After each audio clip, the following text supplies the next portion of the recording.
સ્વાગત છે. તો આજે અમે નંદલાલ મામા અમે આવી ગયા છીએ. તો નંદલાલ મામાએ મને આપી દીધો છે વ્લોગ ઉતારવા. વ્લોગર છું હું વ્લોગર છું. કાલથી નંદલાલ મામા આજ વ્લોગર છું. આ મંડપ છે, અમે મંડપમાં આવ્યા છીએ. પીપલ્લા નંદલાલ મામા અને મારા પપ્પા. પીપરલા ગામની અંદર સાધુ સમાજનું મોટું એવું આયોજન છે જેને કહેવાય છે મારુતિ વિષ્ણુ મંડપ.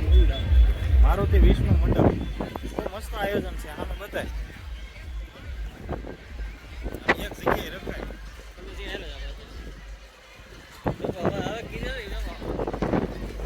આ બધા જોવો સાધુ છે. બાપુ ઇન્સ્ટાગ્રામ માણો છે. આ બધા માણસ આજે મંડપે છે ને બધે ને સાથે સાથે. તો મારા મામા હાથમાં મેં ફોન લઈ લીધો. તો મારા મામા હોતા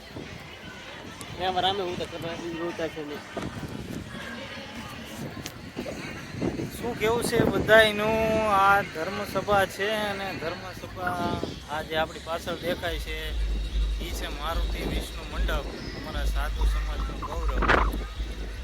સાધુ સંતોનો કોઈ તાણ નથી, એટલા સાધુ સંતો છે. આ જુઓ તમે, આખી વાડી કમ્પ્લેટ સાધુ સમાજની ભરેલી છે. અત્યારે સાધુ સંતોના સામૈયા શરૂ છે. આ છે ધર્મનો સ્તંભ. પુષ્કળ પબ્લિક, કાંઈ ઘટે નહીં. અમે લોકો જઈએ છીએ હવે દર્શન કરવા, એટલે તમને વિરામ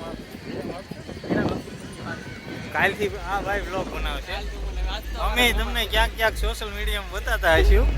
તો આ ભાઈ બહુ મસ્ત બ્લોગ બનાવે છે, જોજો હો ભાઈ.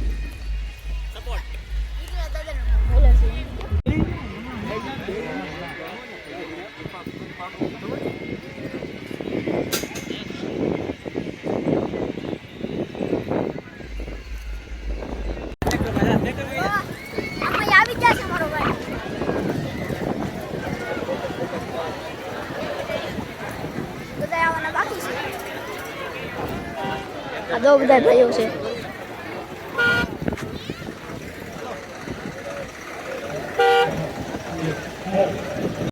હાલો તો હવે છે, હવે જઈએ છીએ. હવે આ ચાલુ થઈ ગયું છે. હવે ત્યાં જ બાજુ જઈએ. જોવો તમે પણ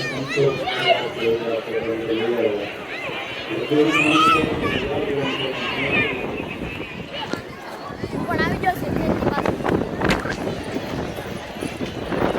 જો આપણે વડીલોના ધ્યાનને રાખીએ પણ